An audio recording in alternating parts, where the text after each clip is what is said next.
mas eu sei que Ele vai cumprir na sua vida, no tempo dele, na hora dele, pois tudo é no tempo do nosso Deus, né? Glória a Deus. Estou feliz, obrigado aos irmãos pela oportunidade de estarmos aqui essa noite. E sou ali da comunidade cristã de Calcaia, mas hoje não existe placa. Hoje eu estou feliz por encontrar mais uma parte do povo de Deus nesse lugar. Glória a Deus. Lá no céu não haverá placas, né, irmão? Não haverá denominações. Lá no céu, o Apocalipse vai dizer que existirá um povo e um só Deus. E este Deus será o pastor de todo esse rebanho. E nós estaremos lá para adorar o nome do Senhor para todo sempre, todo sempre. Quero te convidar a fazer uma leitura que está em João, capítulo 1. Vamos ler do versículo 1 até o versículo 5 essa noite. João, Evangelho, capítulo 1, do versículo 1 ao 5. Amém, igreja? Diz assim a palavra do Senhor. No princípio era o Verbo, e o Verbo estava com Deus, e o Verbo era Deus. Ele estava no princípio com Deus. Todas as coisas foram feitas por intermédio dele, e sem ele, nada do que foi feito se fez. A vida estava nele, e a vida era a luz dos homens. A luz resplandece nas trevas, e as trevas não prevaleceram contra ela. Estamos diante de uma passagem maravilhosa, irmãos, no qual o nosso irmão João, conhecido como discípulo do amor, escreveu inspirado pelo Espírito Santo. O Evangelho de João, ele vem retratando Jesus Cristo como o próprio Deus. O Evangelho de Mateus, Marcos, Lucas, os Evangelhos sinóticos, trazem Cristo, Marcos como o Salvador, né? Os outros Evangelhos, Mateus escreve para gregos que serão alcançados pela palavra. Mas João já inicia o seu Evangelho falando de um Cristo que havia sido prometido no Jardim do Éden, no momento da queda, né, do homem, da mulher. Essa promessa, hoje nós vamos falar de promessa, tá, pastor? Essa promessa feita em Gênesis 3,15, quero levar os irmãos até lá, por gentileza. Gênesis, capítulo 3, versículo 15, vai nos trazer uma promessa. Vejamos o que diz. Porém, inimizade entre ti e a mulher, entre a tua descendência e o seu descendente. Este te ferirá a cabeça, e tu lhe ferirás o calcanhar. Aqui, irmãos, nós já estamos diante de uma promessa em que o próprio Deus, ele já fez para que nós hoje nos pudéssemos ter vida. Fala de uma queda, sim, do homem e da mulher, mas a partir do momento em que Deus diz que vai colocar inimizade entre a semente da serpente, né, que ali engana a mulher no Éden, e a semente da mulher, falando e apontando para uma promessa do próprio Cristo. No Antigo Testamento, todo ele vem discorrendo de uma figura de Cristo. Quando Deus pede o seu filho a Abraão, pede o seu Isaque de Abraão para que ele sacrifique, ali já é uma prefiguração do Cristo que seria sacrificado pela minha e pela sua vida. Quando o tabernáculo de Deus é colocado no centro do povo, ali havia um indício, uma promessa de que o tabernáculo real, eterno e verdadeiro, o próprio Cristo, desceria no meio do povo. São promessas que Deus faz no Antigo Testamento e agora, em João capítulo 1, verso 1, vai retratar a maneira e essa promessa sendo cumprida. João fala de um verbo que é desde o princípio que estava com Deus. João agora revela o Cristo que é eterno. Jesus, ele não nasceu no ventre de Maria em que ele começou a surgir, não. Jesus, ele é desde o princípio, irmãos. Ele não foi apenas quando o menino Jesus nasceu numa manjedoura, naquela cidade de Belém, não. Cristo, ele é desde que as coisas foram formadas em Gênesis. Então a promessa que Deus havia feito em Gênesis 3,15, agora ele cumpre em Cristo Jesus. Então, irmãos, nós vivemos de promessas. Se nós não crermos nessa promessa de que Cristo veio e na promessa de que ele novamente virá, o que vai ser da nossa fé, irmãos? O que será da fé do cristão se ele deixar desvanecer em seu coração a promessa da segunda vinda de Cristo? Porque, como o tio falou aqui no início, ele voltará para buscar a sua igreja. Ele disse: eu virei novamente para buscar você. João capítulo 14, Cristo dando ali as instruções aos seus discípulos, ele diz: não se turbe o vosso coração, credes em Deus e credes também em mim. Na casa do meu Pai há muitas moradas. Se não fosse assim, eu não vou teria dito. Vou preparar-vos lugar, para que quando eu voltar a vocês, para que onde eu estiver, estejais vós também. Ele vai nos levar à igreja. A sua promessa é real e verdadeira em nossos corações. Então agora João está falando de um Cristo que é Deus, de um verbo que se encarnou e que habitou entre nós, e que esse verbo ele é eterno e ele estava com Deus e que ele é o próprio Deus. Na verdade, nós andávamos em trevas, o tio há 38 anos, né? Quantos anos? 35. Na luz? Na luz, 13 anos. Glória a Deus, eu pouco menos, 11. Cada um de nós tem uma história de sair de um período ou de uma situação de trevas e agora está numa situação de luz. Nós vínhamos ali no caminho e o Nery vinha dizendo, né? Está tão escuro aqui esse esporte, a luz queimou e tudo. Mas louvado seja Deus que a verdadeira luz habita em nós, né, irmãos? Uma luz que não depende do externo, uma luz que não depende do físico, mas uma luz que está sobre mim e sobre você. Jesus ensinando no Sermão do Monte, ele diz: vós sois a luz do mundo. Irmãos, se não fosse a luz de Cristo nos cristãos, como estaria o mundo em que nós estamos vivendo hoje? De tantas notícias difíceis, né, de se ouvir, de tantas trevas, de tantos corações entenebrecidos pelo mal que existe, mas ainda existe um povo que carrega uma luz, mas não uma luz simples, uma luz eterna, uma luz que é vida, e esse é o povo de Cristo, irmãos. Glória a Deus. O verbo era Deus. Segunda coisa dessa passagem é que o Cristo, ele foi o criador de tudo, todas as coisas foram feitas por ele. Veja no versículo 3, todas as coisas foram feitas por intermédio dele, e sem ele, nada do que foi feito se fez, irmãos. A transformação que aconteceu na minha e na sua vida só poderia ocorrer através de Cristo Jesus. Nada do que aconteceu, nada do que nós, da nossa evolução como pessoa, porque quando encontramos Cristo, o natural é que a gente vá crescendo gradativamente. A nossa transformação ela é progressiva, né? Um pouquinho a cada dia. Hoje nos alegramos um pouco e aprendemos, amanhã um pouco mais, e assim a nossa caminhada ela é progressiva. Mas nada, irmãos, que nós façamos considerado bom aos olhos dos homens vem de nós mesmos. Tudo é feito por intermédio de Cristo Jesus nas nossas vidas. Glória a Deus, aleluia. Se fazemos o bem, é por intermédio de Cristo Jesus. Se oramos e intercedemos por alguém, é por intermédio de Cristo Jesus. Se damos a paz do Senhor, se amamos, todas as coisas foram feitas por meio dele. Nada do que foi feito sem Cristo Jesus. Glória. Ele é Deus na minha e na sua vida. Terceiro ponto, irmãos, é que Cristo ele é vida e ele é luz. Nele reside a vida, e essa luz e essa vida é a luz que ilumina o mundo.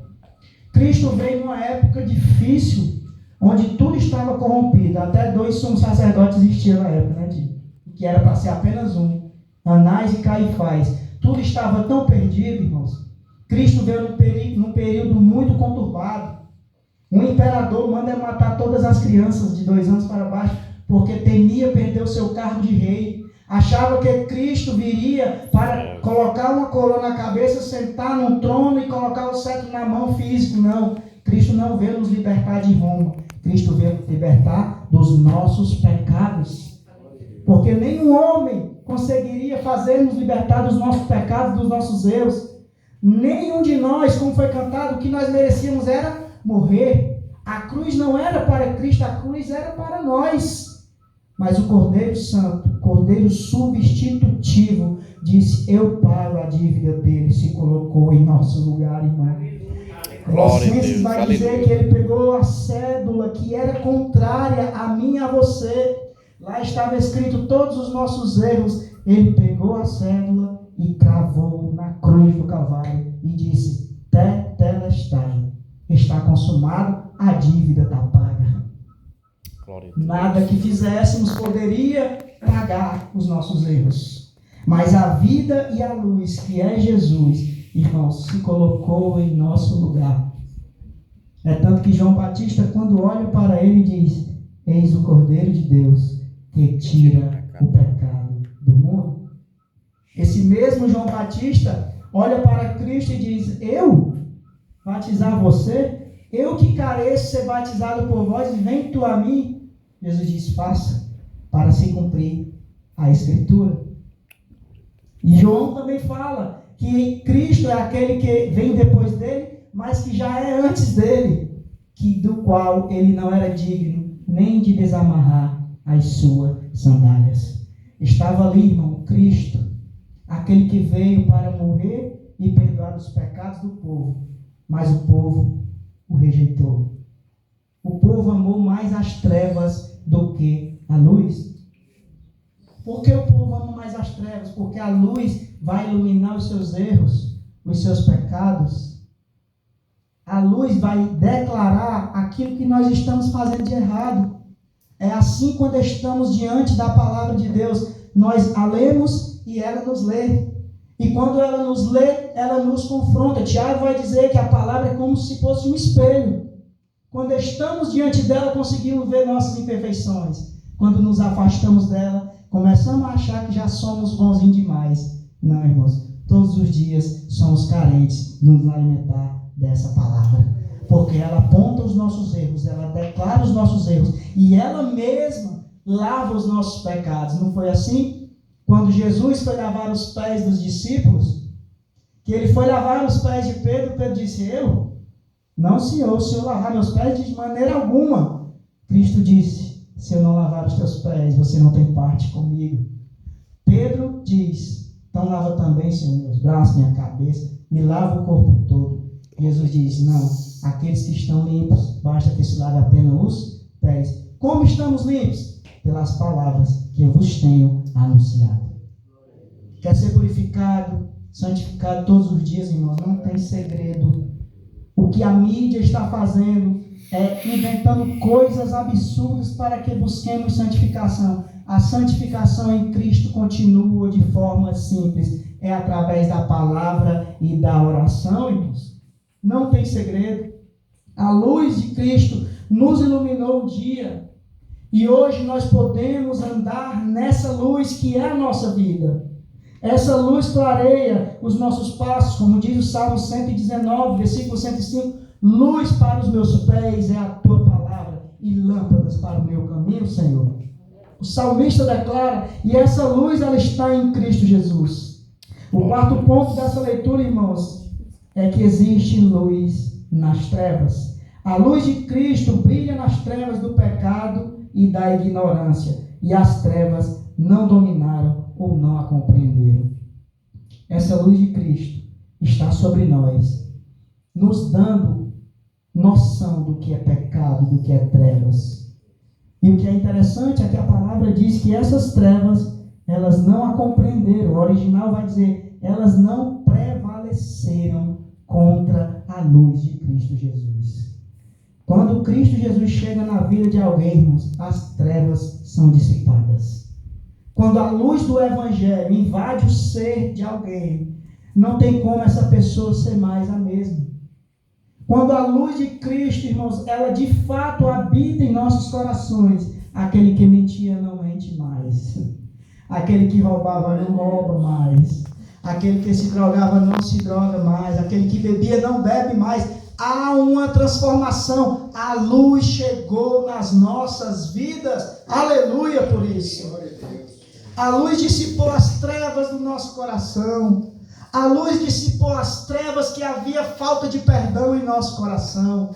A luz dissipa em nossos corações o erro e o engano, irmãos. É nessa luz que precisamos andar. É essa a promessa de Deus em Gênesis 3,15. Eu vou colocar inimizade entre a tua semente e a semente da mulher. Já havia uma promessa e agora na plenitude dos tempos, Cristo veio, tabernaculou-se na terra, virou carne.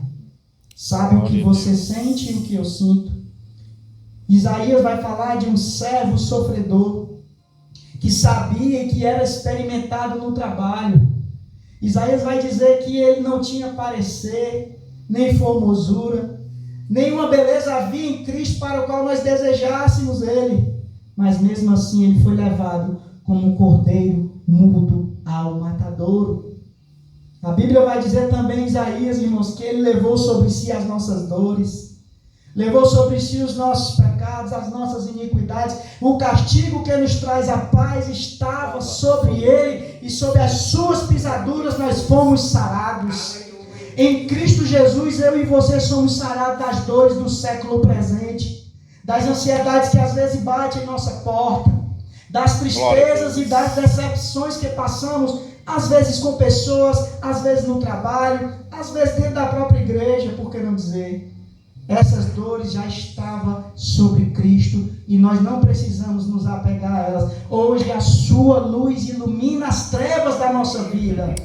Nós não somos mais escravos do medo, não somos mais escravos do pecado, irmãos. Hoje nós somos libertos, pois Cristo falou, João, nesse mesmo livro 8:32, conhecereis a verdade e a verdade vos libertará. Se a verdade é Cristo, Ele é a luz da nossa vida, como fala João. Irmãos, essa promessa Deus cumpriu, mas existe uma promessa que ainda nós estamos aguardando ansiosamente.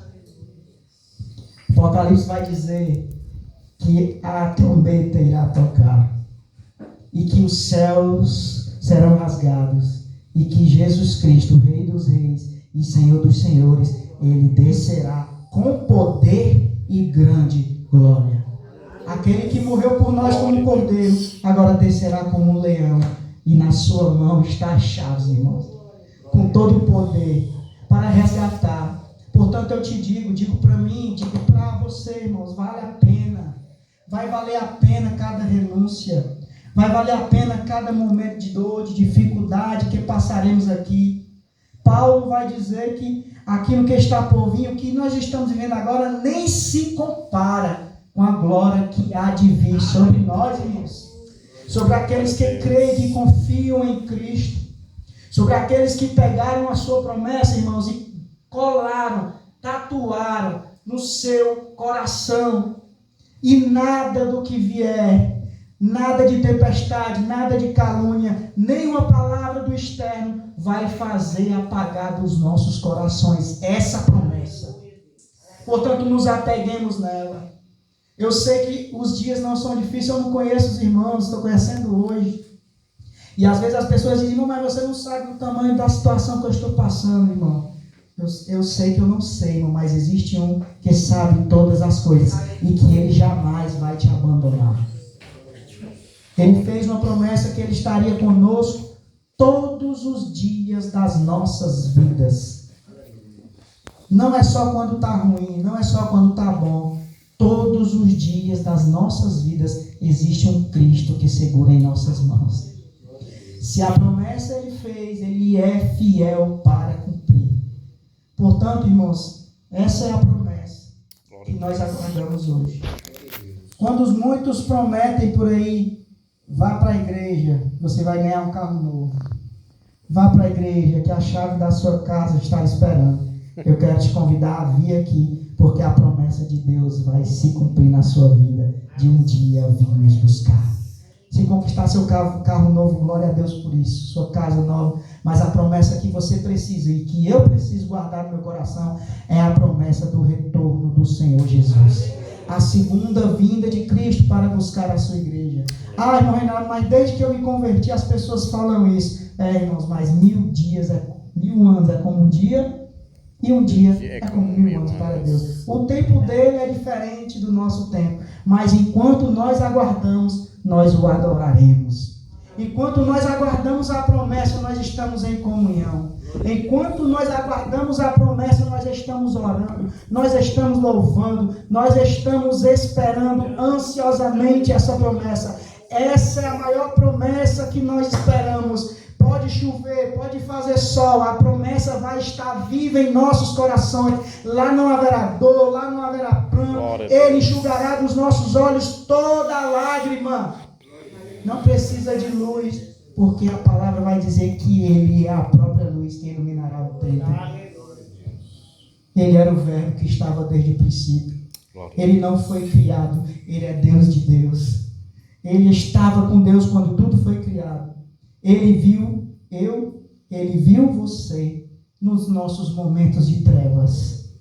Quando eu andava em trevas, talvez embriagado muitas das vezes. Eu sou ex-usuário de droga também. Quando eu estava drogado no meio do mundo, nas minhas trevas, o Cristo que é a luz já me contemplava. Glória a Deus.